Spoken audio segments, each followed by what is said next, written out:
ദൈവത്തിന് സ്തുതി.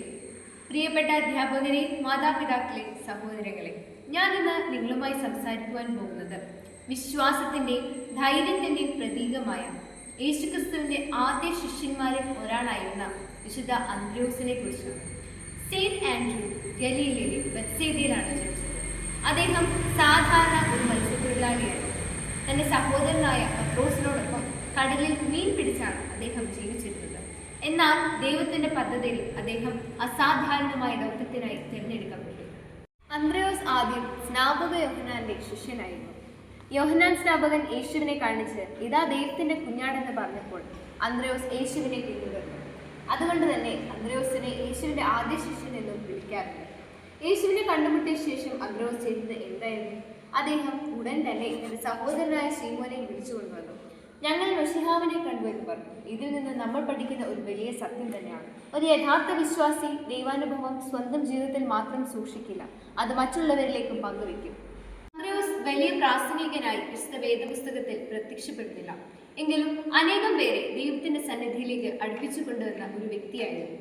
5 അപ്പവും 2 മീനുമുള്ള ബാലനെ യേശുവിന്റെ അരികിലേക്ക് കൊണ്ടുവന്നത് വിശുദ്ധ അന്ത്രയോസ് ആയിരുന്നു. അന്ത്രയോസ് പിന്നീട് വിവിധ രാജ്യങ്ങളിൽ സുവിശേഷം പ്രസംഗിച്ചു. നിരവധി പീഡനങ്ങളും കഷ്ടതകളും സഹിച്ചു. അവസാനം അദ്ദേഹം ക്രൂശിക്കപ്പെട്ട് രക്തസാക്ഷിത്വം വരിച്ചു.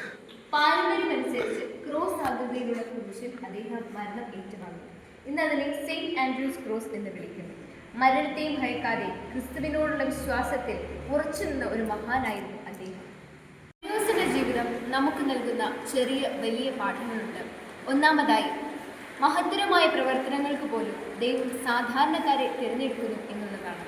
അന്ത്രയോസ് ഒരു മത്സ്യത്തൊഴിലാളിയായിരുന്നു. എങ്കിലും യേശുക്രിസ്തുവിന്റെ വിളി കേട്ടതോടെ അദ്ദേഹം ലോകത്തെ സ്വാധീനിച്ച ശിഷ്യനായി തീർന്നു. രണ്ടാമതായി, നമുക്ക് ലഭിച്ച നന്മ മറ്റുള്ളവർക്ക് പങ്കുവെക്കുക എന്നുള്ളതാണ്.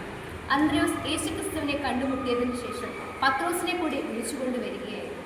അങ്ങനെ നമുക്ക് ലഭിച്ച അറിവും നന്മയും മറ്റുള്ളവർ കൂടി പങ്കുവെക്കുവാൻ നാം ഇടയാകണം.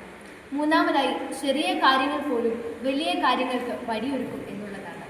5 അപ്പവും 2 മീനും യേശുക്രിസ്തുവിന്റെ കൈകളിൽ എത്തിയപ്പോൾ അത് വലിയൊരു അത്ഭുതമായി തീർന്നു. നാലാമതായി, കഷ്ടതയിലും പ്രതിസന്ധിയിലും അന്ത്രയോസിനെ പോലെ വിശ്വാസത്തിൽ ഉറച്ചു നിൽക്കുക എന്നുള്ളതാണ്.